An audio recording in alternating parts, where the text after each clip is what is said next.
What is imposter syndrome? Why do we have it? I read some statistics that said 80% of women have imposter syndrome and 40% of men. That's a huge number. That means if you're a woman, more women have it than not. And if you're a guy, not so much, but still a lot. So why do we have it? And how can we overcome it? Well, imposter syndrome really comes back to one thing, the fear of rejection. And that thing is huge. When you are born, you are hardwired and supercoded to find connection and avoid rejection. Why? Because that's how you live on the planet. If you find connection and avoid rejection, you'll be fed, you'll be cared for, you'll be attended to, and you might just make it. And it wasn't that long ago, the odds actually weren't that high. So we are born and we're hardwired to find connection, avoid rejection. But then as we go through life, we come up with a lot of rejection. And it wasn't long ago that rejection could kill you. If you were banished, if you were put in isolation, you got the very thing that we are scared of, rejection. And even though rejection used to kill us, and now it actually doesn't, we feel like it does. We hear songs like, "I'll die if you leave me. I can't breathe without you. I can't live without you. You're the only person for me." And I've had many clients who say, I was fired in front of everyone on the shop floor in the office. And now I can never go back to work. I work from home. I can't cope with rejection. The love of my life dumped me. The love of my life left me, replaced me. I was rejected. And I've never recovered from that wound because I'm so fragile. But I'm going to tell you the truth, you are not fragile, and rejection sometimes can be the best thing that ever happened to you. So if you have imposter syndrome, let's take a little while now and look at how does rejection show up for you? Who rejected you? When did they reject you and how? My first boyfriend, who I loved so much when I was 17, broke up with me, broke my heart. But later I realized that he did me a favor because I found someone who was right for me. And he wasn't right for me, and I obviously wasn't right for him, or he wouldn't have dumped me, broken my heart when I was 17. But it doesn't hurt me now. I can talk about it quite happily. He was a great person. Second love of my life also broke up with me for all kinds of reasons. And that was incredibly painful, but now I'm married and I've got a wonderful marriage. And I can look back and see some of the things that happened, being dumped, being asked to leave college, things not working out, actually were very good for me.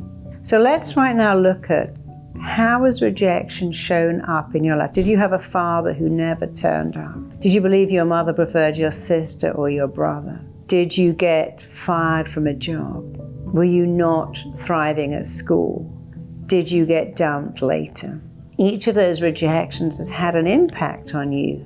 But when you go back and go, actually, you know what, Marisa, the only person who can reject me is me, and I'm never going to do that. People can say horrible things to you, really horrible, really mean, really unkind, but you have a choice. And it's a great choice. I'm not letting this in. It's going right over my head. I have a choice every day. Shall I let that in, or shall I go, well, there's that person again. I wonder what's going on with them. Because you have a choice. When someone attempts to reject you, you can let it in or not. You can go, oh, that's a sad person. That's an unhappy person. No one who wakes up and goes, hey, my life is amazing. Who can I hurt? Who can I diminish? Who can I put down? The only person who has the power to truly reject you is you. And you're probably very good. You probably come home and say, I messed that up. I knew that would go wrong. I just wasn't good enough. I knew that date wouldn't work. Who's going to take on me? I'm a single parent. I got cellulite. I'm just not compelling. And we talk to ourselves. We would never, ever, ever talk to our friends. So the way to get over imposter syndrome is this: become your own best friend. When you wake up, think, well, what do I say to my best friend? I go, hey, you're looking lovely today, or, you're such a great person, or you're going to ace that meeting. Your clients are so lucky to have you. Your stuff is amazing. So pretend you're your own flatmate or roommate, and pretend when you get up, would you look at them and go, oh my God, you look awful. That doesn't suit you. You've gained weight. You look terrible. Would you follow your roommate around going, you've messed that up. You haven't got enough time to get there. You would say nice things. So become your own best friend. Become your own cheerleader and start to say, you've got this. You're amazing. You have a skill. You're really good. This is your gift. Who couldn't love you. That guy dumped you, he's an idiot. You're amazing, but you'll find someone better. That girl didn't like you anymore, it's her loss. So when you become your own best friend and your own cheerleader, take a minute right now and think of something you have always wanted to hear. Some praise, some feedback is what I call the missing bit. What are the words you never heard? Did you never hear, you're the favorite, you're smart, you're amazing, you're gifted, you're talented, you're gifted, but if you never heard it, don't wait another moment, start to say it. Now think of the missing bit, the missing words. I always wanted to hear I was the favorite, but I told myself I was, and something amazing happened. Both my parents began to react to me as if I'd always been their favorite child.